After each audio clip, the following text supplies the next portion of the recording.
بسم اللہ الرحمن الرحیم۔ السلام علیکم۔ حضرت عباس بن مرداس رضی اللہ تعالیٰ عنہ روایت کرتے ہیں کہ رسول اللہ صلی اللہ علیہ وسلم نے اپنی امت کے لیے عرفہ یعنی ذی الحجہ کی 9ویں تاریخ کے دن مغفرت کی دعا کی تو اللہ کی جانب سے جواب ملا کہ میں نے ان کو بخش دیا سوائے مظالم کے، یعنی بندوں پر جو آپ کی امت ظلم کرے گی اس کی مغفرت نہ کروں گا، کیونکہ مظلوم کے لیے ظالم سے حق لوں گا۔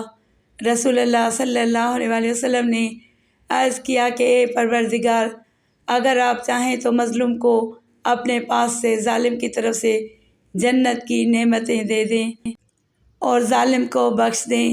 یہ دعا اللہ کی جانب سے قبول نہ کی گئی۔ پھر جب صبح ہوئی تو حضور صلی اللہ علیہ وسلم عرفات سے مزدلفہ پہنچ گئے تو 10ویں تاریخ کو آپ صلی اللہ علیہ وسلم نے پھر وہی دعا کی تو آپ صلی اللہ علیہ وسلم کی درخواست قبول کر لی گئی۔ راوی کہتے ہیں کہ دعا قبول ہونے پر رسول اللہ صلی اللہ علیہ وسلم کو ہنسی آ گئی۔ آپ صلی اللہ علیہ وسلم کی ہنسی دیکھ کر حضرت ابوبکر اور حضرت عمر رضی اللہ تعالیٰ عنہ نے عرض کی، ہمارے ماں باپ آپ پر قربان ہوں، اس وقت تو آپ ہنسا نہیں کرتے تھے، آج آپ کو کس چیز نے ہنسایا؟ اللہ آپ کو ہنساتا ہی رہے۔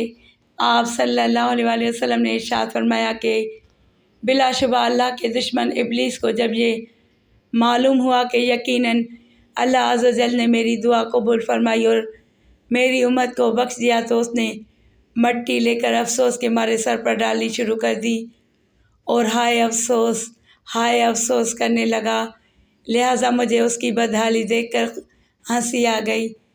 صاحب لمحات نے لکھا ہے کہ اس سے وہ حقوق مراد ہیں جن کے ادا کرنے کی کوشش کی گئی ہو اور کوشش کے باوجود ادا نہ کر سکا ہو۔ ابلیس ملعون کو جب زمین پر اتارا گیا تو عرض کیا کہ اے پروردگار، تو نے مجھے زمین پر اتارا اور مجھے رجیم بنا دیا، لہٰذا میرے لیے کوئی گھر بنا دے، میرا گھر کیا ہوگا؟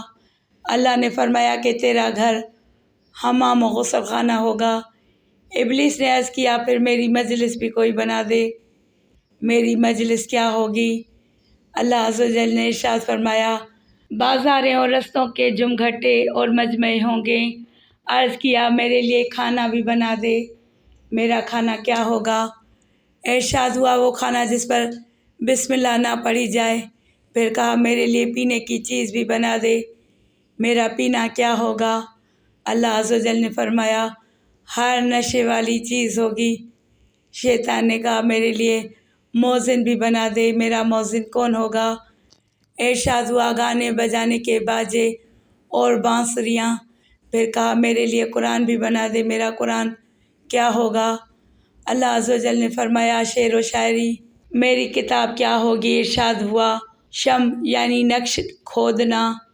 پھر پوچھا میرے لیے کوئی رسول بھی بنا دے، میرا رسول کون ہوگا؟ اللہ عز و جل نے فرمایا کاہن۔ پھر کہا میرے لیے کوئی جال بھی بنا دے، میرا جال کیا ہوگا؟ اللہ عز و جل نے فرمایا عورتیں۔